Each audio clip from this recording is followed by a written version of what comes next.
ప్రస్తుతం మనతో పాటు రజనీ సాయిచంద్ గారు ఉన్నారు. వారితో మాట్లాడి మరిన్ని విషయాలు తెలుసుకొని చెప్పండి ఎట్లా చూస్తారు మేడం ఇవాళ కేటీఆర్ అరెస్ట్ అంటూ కూడా ఒక అంశం తెరపైకి తీసుకొస్తా ఉన్నారు. ఒకటండి, ప్రజలు మా భూములు మాకు కావాలి, మా భూములు మీదనే ఆధారపడి జీవనం సాగిస్తున్నామని బయటకు వచ్చి నిలదీసి ఈ ఒక్క రోజు కాదు, గత కొన్ని రోజులుగా జరుగుతున్న ఘటన ఇది.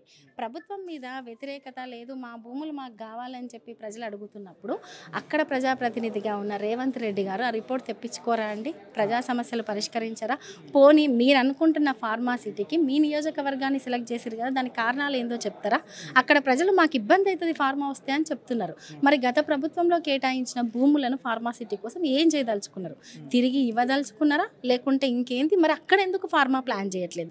ఇలా అనేక విషయాలు ఉన్నాయి కదండి. ఈరోజు మా ప్రజలను బెదిరించో భయపెట్టో ఇంకేదో చేసి భూములు గుంజుకుంటామంటే కుదరదు కదా. చట్టబద్ధంగా లేదు, ప్రజాస్వామ్యబద్ధంగా వాళ్ళ భూముల మీద వాళ్ళకి హక్కు ఉంటుంది.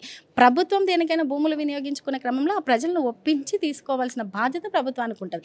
అంతే తప్ప వాళ్ళని నిర్బంధించడము, వాళ్ళని కొట్టడము, వాళ్ళని లాక్కోవడం. ఈరోజు ప్రజలు ఎందుకు భయపడుతున్నారంటే, హైదరాబాద్లో ఒక చిన్న నోటీస్ ఇచ్చి కుప్పలుగా హైడ్రా పేరుతోటి ఇల్లులు కూలగొట్టి సాధారణ ప్రజలను బయట వేసిర్రు. అట్లే మాకి ఏం చేసి మా భూములు గుంజుకుంటారు అని చెప్పి ప్రజలు భయపడుతున్నారు, భయపడి బయటకు వస్తున్నారు.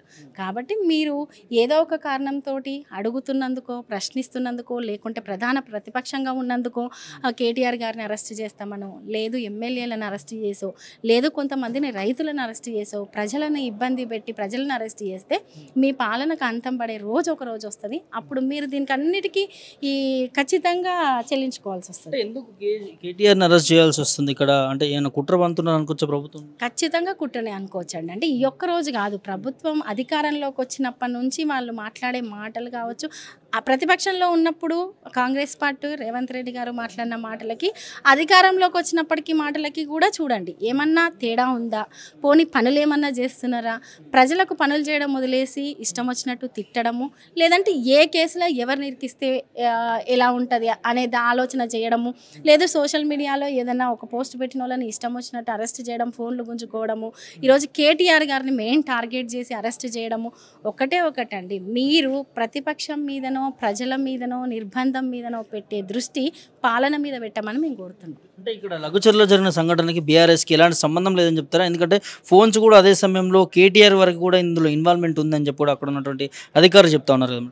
ఒకటండి, ఒక సమస్య వచ్చినప్పుడు ప్రజాక్షేత్రంలో 10 ఏళ్ల పాటు పరిపాలించిన పార్టీకి, తెలంగాణను తెచ్చిన పార్టీ, ఆ ఏరియా రిప్రజెంటేటివ్గా ఉన్న వాళ్ళకి ఖచ్చితంగా కాల్ చేస్తారు. మా ఊర్లో ఈ సమస్య ఉంది, మా ఊర్లో భూములు పోతున్నాయి, లేదు మా పరిస్థితి ఇట్లుంది, లేదు మమ్మల్ని ఇట్లా బూతులు తిడుతురు, నిర్బంధిస్తురు, ఇంకొకటి అని ప్రజాక్షేత్రంలో ఖచ్చితంగా కాల్ చేస్తారండి. కాల్ చేసినంత మాత్రాన మీరు అరెస్టులు చేస్తా అంటే ఇక్కడ ఏంటి సమస్య ఏంటి?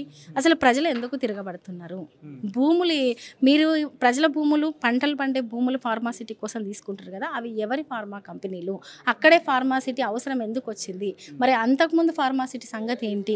ఇటువంటి అంశాలు కావాలా? లేకపోతే ఎవరన్నా ఒక మాట అంటే వాళ్ళు, లేకపోతే ఒక రకంగా ప్రజలు వ్యతిరేకిస్తే వాళ్ళని తీసుకుపోయి అరెస్ట్ చేయడమా? ఈరోజు మనం చూస్తున్నాం, కొంతమంది అరెస్ట్ చేసిన వీడియో క్లిప్పింగులు కూడా వస్తున్నాయి. వాళ్ళు ఏమైనా ప్రీ ప్లాన్గా చేసేటట్టు కనపడుతున్నారా అండి? సాధారణ రైతులు కూడా కనపడుతున్నారు కదా, మహిళలు, గర్భిణీ స్త్రీలు మా భర్తల్ని తీసుకెళ్తున్నారని చెప్పి వాళ్ళ గోడ చెప్పుకుంటున్నారు కదా. వాళ్ళ భూముల జోలికోకపోతే, ప్రభుత్వం వాళ్ళ భూముల జోలికపోతే రైతులు వీళ్ళ దగ్గరికి ఎందుకు వస్తారండి? వీళ్ళు వెళ్ళిర్రు కాబట్టి వాళ్లకు ఎటువంటి ఏదో మాట్లాడకుండానో, తర్జన చేయకుండానో, లేకుంటే ప్రభుత్వ పరంగా ఎటువంటి బాధ్యతాయుతంగా ఏది చెప్పకుండా వాళ్ళ దగ్గరికి వెళ్ళినప్పుడు ప్రజలు భయాందోళనకు గురవుతారు. అక్కడికి వచ్చినటువంటి అధికారితో మాట్లాడకుండా దాడి చేయాల్సిన అవసరం ఏంది? కావాల్సుకుని ఇందులో కొంతమంది బీఆర్ఎస్ నేతలు ఉన్నారు, అసలు వాళ్ళకి అక్కడ ల్యాండ్ కూడా ఏం లేదు, ఇది కావాల్సుకుని పక్క ప్రీ ప్లాన్ అని చెప్పి చెప్తాం. ఒకటండి, అధికారులను ఇప్పుడు కాంగ్రెస్ పార్టీ బలి చేసింది. ముందుగా మీరు రిపోర్ట్ తెచ్చిపించుకోవాలి, ఇంటెలిజెన్స్ నుంచి అక్కడ ఎలా ఉన్నాయి, ప్రజలు వ్యతిరేకిస్తున్నారా, పరిస్థితులు ఏంటి అనాలి. ప్రజాప్రతినిధులుగా మీరు వెళ్ళి కన్విన్స్ చేయాలి.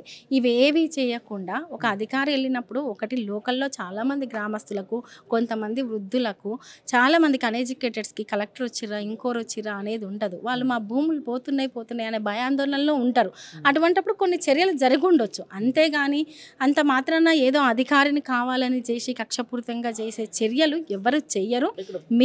మీరే మీ భద్రతా లోపం అనేది, మీరు రిపోర్ట్ తెప్పించుకోవడం లోపం, మీ ఇంటెలిజెన్స్ లోపము, మీ నెగ్లిజెన్సీ ప్రజల తిరుగుబాటును అర్థం చేసుకోలేని తత్వమే ఈరోజు దీనికి దారితీసింది. ప్రభుత్వ వైఫల్యం అనుకోవచ్చా ఈ దాడికి సంఘటన? ఖచ్చితంగా ప్రభుత్వ వైఫల్యమైంది. ఎందుకంటే ఇంతకుముందు ప్రభుత్వాలను చూసాం కదా మనము.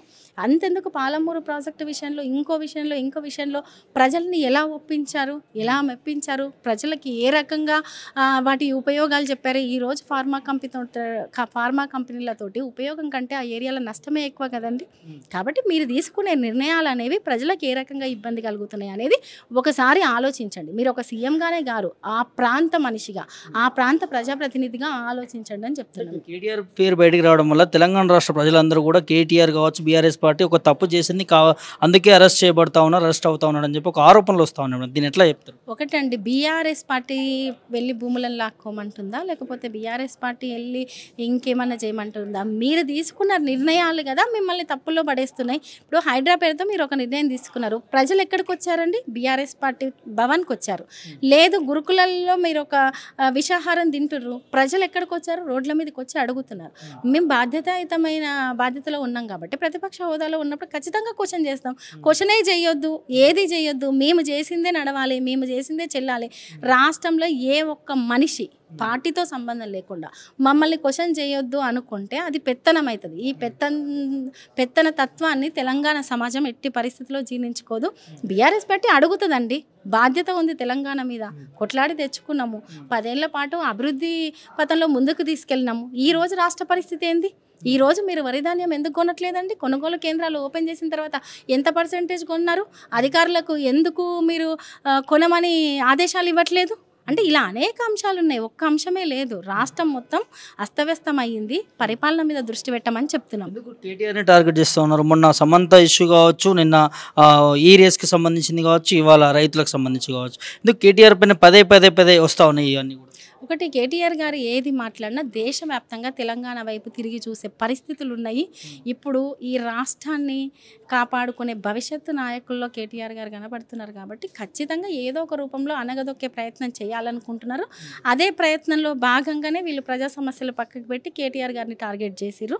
సో వాళ్ళు ఎన్నన్నా చేయని, ఏమన్నా చేయని, ప్రజా సమస్య ఎక్కడ ఉంటే అక్కడ బీఆర్ఎస్ పార్టీ ఉంటుంది, కేటీఆర్ గారు ఉంటారు, హరీష్ రావు గారు ఉంటారు, పార్టీ శ్రేణులు ఉంటారు.